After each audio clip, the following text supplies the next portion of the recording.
Hey, everybody. Welcome to Meddkit's Provider Spotlight, where we interview really, really awesome private practices all over the United States. And today we have an awesome guest. We have Dr. Daniel Komforti from New Horizons Physical Therapy. So, welcome, Dr. Daniel. Appreciate it. Thanks so much for having me. Yeah, we're excited to get down into the nitty gritty. I personally love doing these. I think it's so much fun to learn something new every time. I feel like everyone has a different perspective. So, really excited to hear about yours. Let's do it. Cool. So, tell us a little bit about you. What's your story? What inspired you to open up your own practice? I graduated from physical therapy school in 2020, obviously in the thick of COVID. I knew I wanted to go into orthopedics and do kind of outpatient physical therapy, but there was really nothing available as far as gigs in that realm.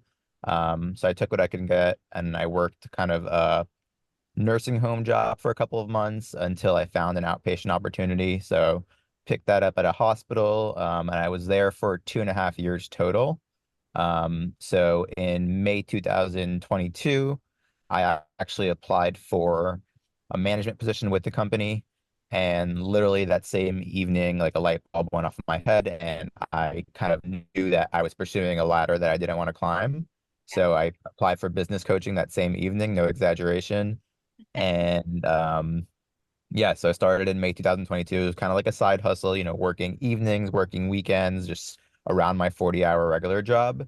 Was able to build it up, and eventually, like about a year later or so, I went full time in the practice and was able to leave my hospital job. So now just over a year full time in the practice, steadily growing. Currently in the process of trying to grow the team and just trying to, really dig into our culture and, make it an awesome place to work for people that we hire in the future. That's awesome. I loved how you kind of like hit the ground running, and I love your enthusiasm towards what you did. You're like, yeah, we're going to do this right now. And you're like, that night I got on, started business coaching and everything. So, yeah, people I think don't recognize the different hats that private practices and owners wear. And I think there's a lot of components to not just patient care, but running a business. So I love hearing all that you did to kind of get to where you are today. Yeah, all the hats, and then, always finding new hats to wear. Yeah. It's kind of like whack-a-mole, right? As soon Yeah, as you figure out one thing, another thing pops up. exactly. That's business. Yep, that's business. So, what do you find are the most common areas that you treat, or maybe the most common things that people you find are struggling with? Um, so what I'm most passionate about treating, I like treating shoulders and knees, but I definitely get most people with low back pain. I feel like it's just a very, very common problem. And a lot of people are, either going to see the chiropractor or see an orthopedic doc, and maybe they've tried that and, they're looking for other options outside of that or something a little bit more that promotes their independence so they can kind of take things into their own hands rather than relying on somebody else. Yeah. So definitely, I mean, I would say the majority of my caseload is low back pain, but I love treating shoulders and knees. That's awesome. And, kind of, it's interesting. You mentioned that, people kind of are coming to you and maybe they're at like their last resort, or they're at like this place where I've tried other things and, it hasn't worked and now they're coming to you. How would you say your approach is different than other folks, maybe that are closely tied to your industry, or just how you like to be in your own practice and treating people and being in physical therapy. Yeah, so kind of the model of my practice is it's a kind of performance cash-based practice. So I'm not in network with any commercial insurance companies, and that's to my patients' benefit. Because of that, I'm able to provide them with higher quality care, more individualized attention, and just kind of see them over the whole lifespan of their injury. So, I mean, someone sprains their ankle playing tennis, I'm able to get them back to playing tennis, but obviously I want to get them better than they were before because where they were before led to that injury. So, 100% usually is not enough. If that person's on board and, ready to put the work in for more than just a couple of weeks, it can definitely take up to close to a year sometimes to really make sure that something like this doesn't recur. Yeah. Um, versus with, normal in-network physical therapy, there's limitations on, we'll see you for 4 to 6 weeks, 2 to 3 times a week, and then after that, you're kind of left to figure out things on your own. Wow. So that can be frustrating, obviously, for the patient, but also for the physical therapist because, you know, we have the skills to help people through the continuum of their injury. But obviously, there's a hindrance just because of the limitations and red tape that, insurance companies kind of put on us. Yeah, that's an interesting point that you bring up. And I think, you know the best course for, your client, your patient, and to have that be thwarted by insurance must have been really frustrating. And I understand why, you're not in network and doing those things because you want to give the best possible patient care and best possible outcome for that person. And you can't necessarily do that if you have your arms tied behind your back, right? Right. And there's a time and place for people to go in network and use their benefits. And there's people that I encourage to do that. Like if I have someone on the phone that is considering working with me, um, but I know that they have something that doesn't necessarily need like, months of care, I'll Right. encourage them like, you're paying for these benefits, go ahead and use them, Yeah. keep me in your pocket. Like, and a lot of times those people reach out to me months later and they're like, yeah, I'm not having pain with day-to-day stuff, going up and down the stairs is fine, but like I can't run. I'm still not running, and I was discharged from physical therapy last month. So they're kind of left to figure out things on their own. So it can be frustrating, and that's where I feel like a practice like mine that we focus more on the performance stuff and we're able to tailor things more to what that person's higher level goals are. That's kind of the gap that I'm filling with my practice. I love that. And yeah, I always feel like, honesty and a good deed is always returned. And so I love that you're like, yeah, talk to other people, maybe go with someone that, has insurance, come to me when you don't. And if the problem still persists, and I think that comes back tenfold. So that's really awesome of you to just, share that with folks and, be open and still, that's still a part of giving the best that you can to that person and knowing, that person's going to thrive in the future. Yeah, on the other side of that, there's also people that I tell them like it'd be way more appropriate for you to come to see someone like me because for one, it's going to be one-on-one with me the entire time. You're not going to be handed off to other therapists, but this thing is going to take more than 4 to 6 weeks if you want to get back to these goals. So it's like choose your battles. And I just, I lay out what I think is best for them, and then, they get to make the decision ultimately. But, Yeah. I just do my due diligence to kind of explain Yeah. how my solution can really help them get to their goals. That makes sense. Probably working with like an athlete or something like that, someone that is maybe, or someone that is very,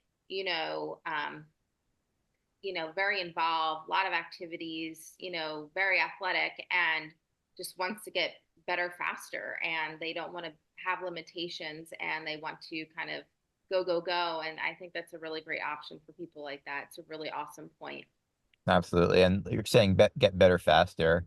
Um, a lot of times with in-network clinics are going to be required to go, 2 to 3 times a week. I see the majority of my patients once a week because obviously it's a concierge model, so they have the ability to ask me questions outside of session. So Or as long as they're, committed to doing what I give them throughout the week, I don't find that I really need to intervene more than once a week in person.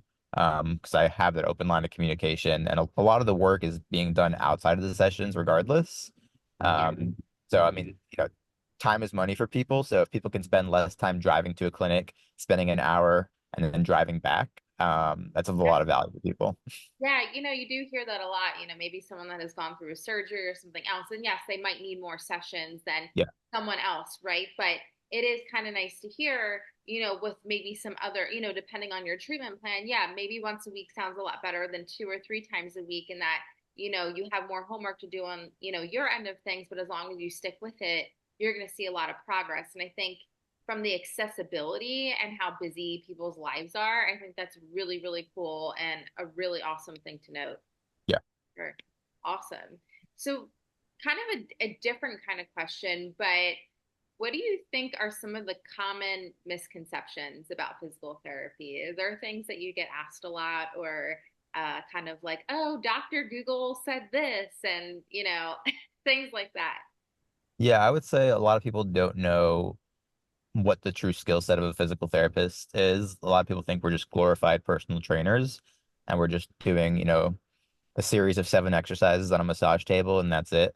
When physical therapists, have the capability to do a lot more.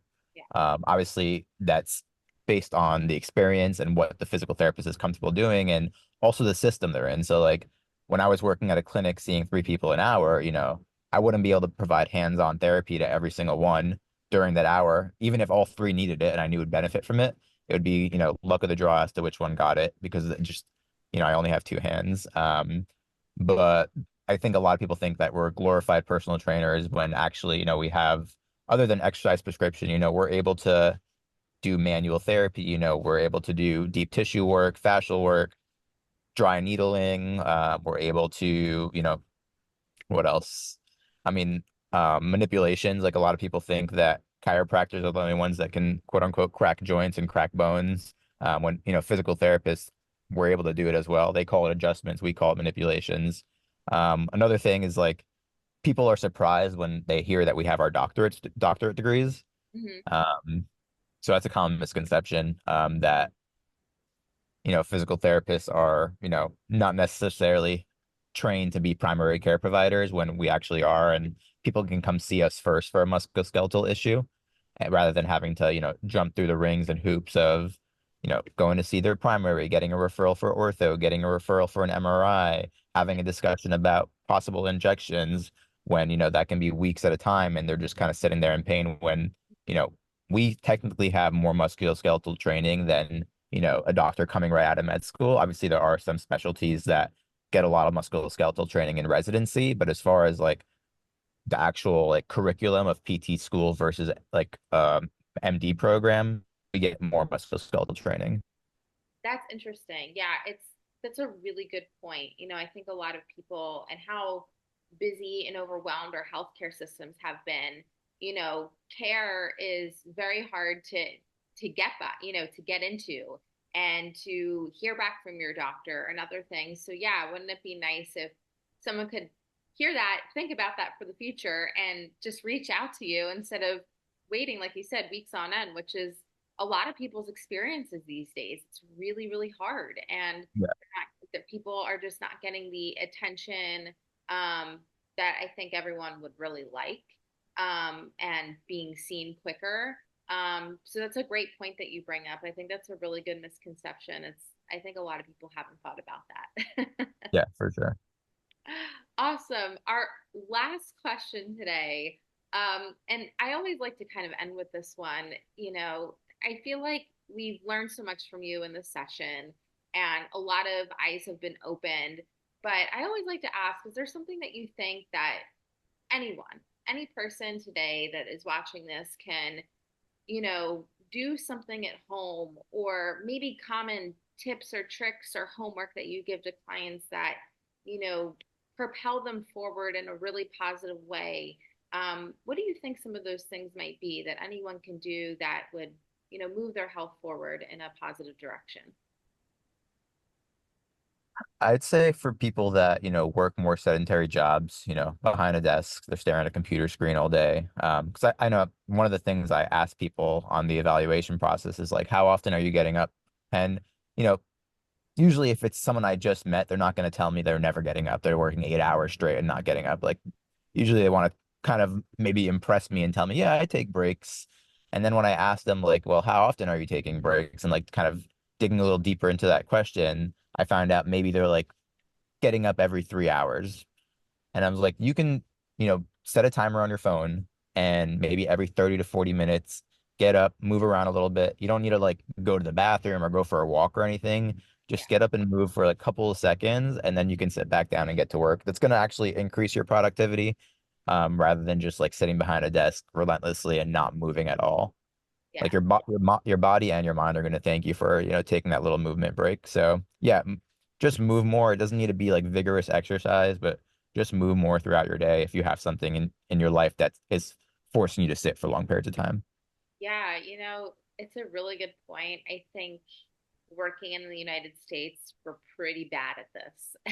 We're kind of chained to our desk, our computer, and then we have email on our phones, like it doesn't end, in terms of us, working or phone checking. And constantly getting new information passed to us on devices. And so, yes, we're sitting a lot and we don't think to maybe take a walk. And, great point that you bring up. It's summertime, hopefully where you are, it's really nice out and it's not too hot. And maybe it's worth just taking, a 10-minute walk and just, refresh your brain and, get the juices flowing again, especially if maybe you get tired in the afternoons and you can just go for a walk and refresh. So I love that you brought that up. I think that's a good point. I think we could all move a little bit more. I think if we all had tracking devices, we we'd be kind of it'd look pretty sad in terms of I our agree. movement.